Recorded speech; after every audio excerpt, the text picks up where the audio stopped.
Hey guys, what is up? Fluffy Ninja from Warp Crew Paintball and Warp Sports Chicagoland here with a kind of review video, even though I don't have the marker that I'm talking about. And again, it's not really a review video, it's more like an overview kind of comparison video. So, Paintball Extravaganza happened this last week, and that's super exciting. I love seeing everything that companies come out with, from First Strike coming out with like a smaller tank for tanks in stock, and then Eclipse coming out with or not really coming out, but more showcasing the MG100 and stuff like that, which I'm super excited for, and I might even pick up, just because I think the only mag-fed marker I still have is the TMC that I don't use, so I'll probably either try and sell it or donate it to Caesar so that way he can help get another kid into mag-fed and stuff like that. So this is, again, about a kind of a marker overview comparison. So Eclipse released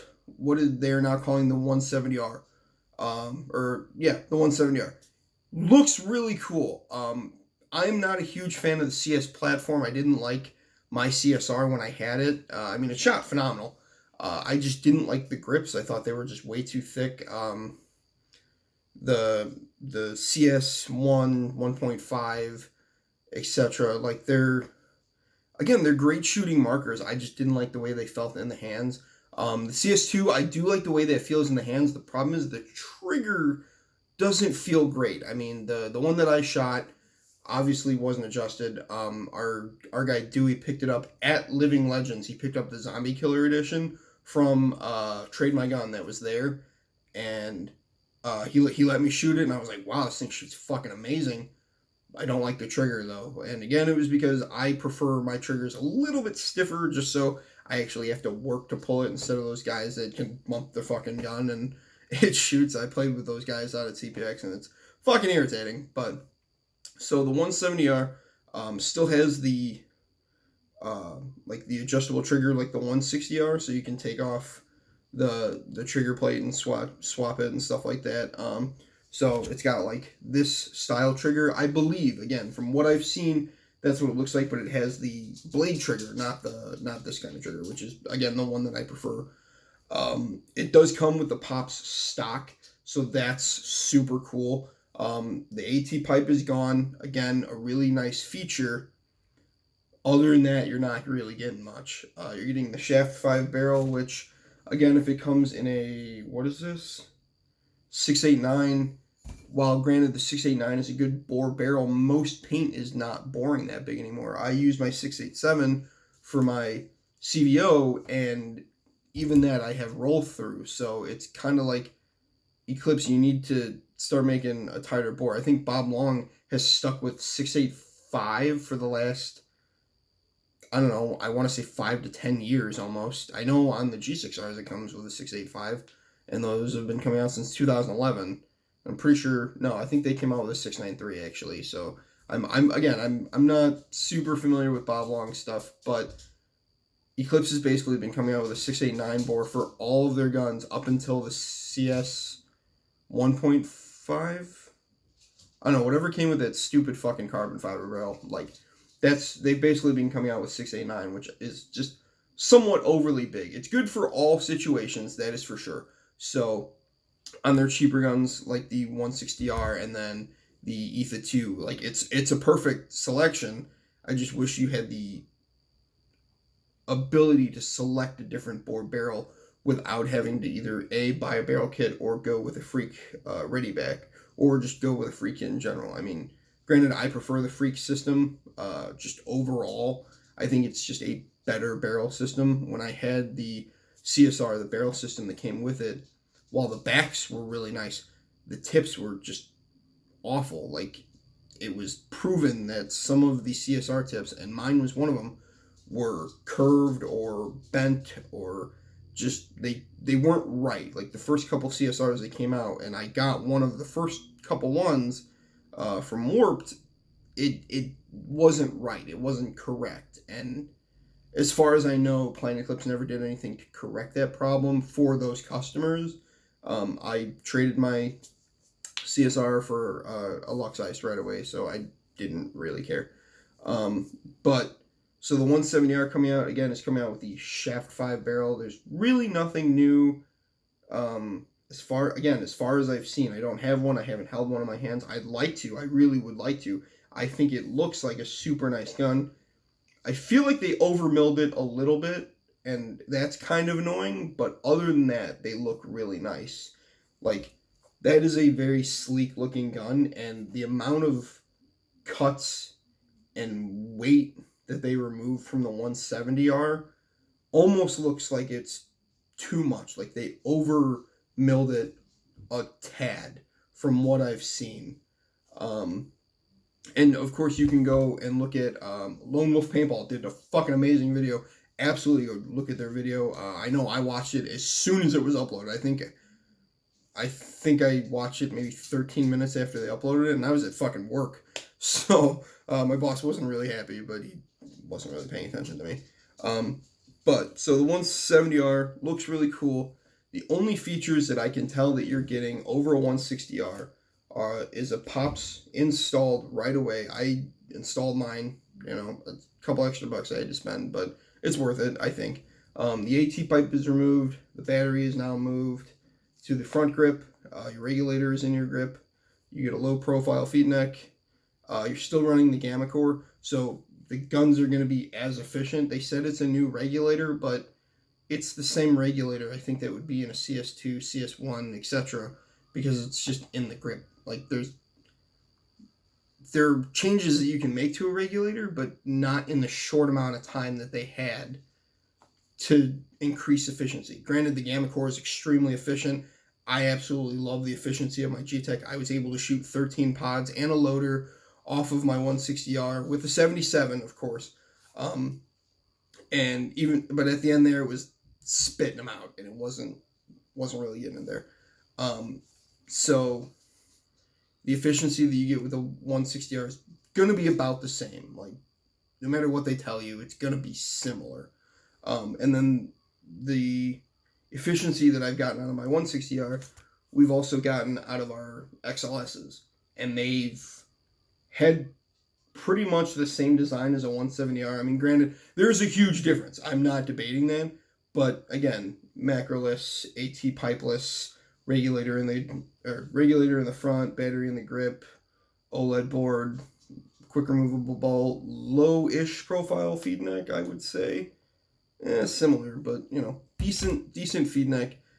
Like, we've never had a problem with our XLSs. So, like, the comparison, I know they've been compared before, again, I think by Lone Wolf Paintball and a few other people. The comparison in efficiency isn't there, so it's really not that big of a deal. So the reason I bring that up is because of the Mech 170R. That I actually am super excited about and definitely want to shoot one, and might even pick one up depending on funds, depending on how much it's going to cost. I don't think they released the price. I think they said it's going to be still around $700, which, again, if it's a good mechanical gun, I'm okay with, because I paid that much for my CVO, and it's an amazing mechanical gun. I'm glad they switched to a push style safety on the Mech 170, so I'm super happy about that. As far as the grips and stuff go, like, I was able to customize my grips. I don't think you can do that on Eclipse guns because they have the little post, I believe. So it's one of those things that, I mean, again, it really comes down to personal preference. They finally went with a hinge trigger, which I'm happy about. The G-Mech trigger is, my words to the Planet Eclipse tech in the pits of NXL Chicago was, your trigger is absolute fucking garbage. And he got super offended by that, because I don't like again, if I'm shooting a slider frame, I'm going to shoot an Inception frame, because they have some of the best frames on the fucking market, other than like Meteor and fucking all those other guys. Like, they still have amazing frames compared to the G-Mech, which, while it's a really cool gimmick, isn't something that I think that they were going for. Granted, San Antonio X Factor was able to, I believe, win the Iron City Classic, most of them using G-Mechs, so that was kind of cool. But I still prefer the CVO And that's not because we're sponsored by Shocker. It's because it's a all-around better looking, better performing gun, in my opinion. In my opinion. Again, you guys can hash it out in the fucking comments if this video even gets that many views. But, so the difference between the Mech 170 and the CVO, again, you get that shaft 5 barrel with a 6.89. With the CVO, you get a freak barrel with a 6.87. That's kind of nice. The one thing absolutely that it has over the CVO is the ASA. The fucking screw-in ASA, while it's annoying, works. It's not a huge thing. Granted, when my safety didn't work for my CVO after I fucked with it too much, having to screw and unscrew my ASA every time I came off the field and discharged my shot kind of sucked. And I know that Eclipse ASAs purge immediately, so it's, you know, that's going to be cool having a pops if your safety takes a shit. Again, efficiency-wise, because the Gamma Core is very similar to what is in the Shocker, it's, you know, again, the efficiency is going to be around the same. Maybe half a pod difference either way. Again, like if you're shooting just stock, I'm pretty sure the CVO is going to be more efficient just because of the barrel alone, because it's a tighter bore, and in my opinion, it's just a better barrel. I'm sorry, like the Eclipse barrels are cool, but they're not as cool. And, you know, again, this is mostly my opinion, but Jack Woods made the comparison between the Lux X and the CS2 bolts, you know, being like, people are copying me, stuff like that. Yeah, because you're doing stuff right. I mean, that's the thing. Like, really, all we're to now is the difference between brands. And that's really it. Even dye guns are way more efficient than they used to be. So, that's really cool. Bob long guns are still the king of efficiency. And that's why I still have one. So, it's one of those things that it really is going to come down to personal preference. I absolutely want to shoot one. I want to compare them side by side. If I can do that video, if I get my hands on one, I absolutely will, just for argument's sake, because I believe both guns are going to be in a league of their own. People are going to either, I'm an Eclipse fanboy or I'm a Shocker fanboy, Lux, DLX, whatever fanboy. I prefer my Shocker CVO over any mechanical gun that I've shot so far. The EMEC was cool, but you can tell it's $200, so it's as far as electronic guns, I prefer Eclipse. I mean, I loved my XLS when I had it. I still like the XLS when Crystal lets me shoot it, but I prefer my Eclipse guns because I know no matter what I do, this gun is still going to work. I did have problems with my RSXs when I had them. Didn't really have any problems with my XLS, but I know that there are issues with both guns, and that's the same for every paintball gun. Every paintball gun has its own issue. But again, for the feel in my hands, I prefer the 160R. I do like how the Shocker feels. Honestly, it feels too light to me. I guess that's probably why I don't like it.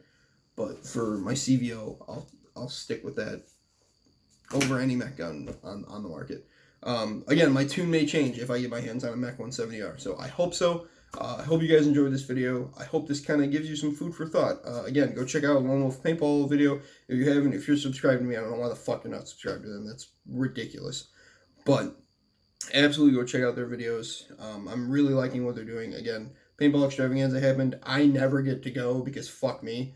I never have money to go, and I never have, Warped has constantly been like, do you want to go? I'm like, yes. And they're like, okay, let us know what classes you want to take and we'll send you. I'm like, okay.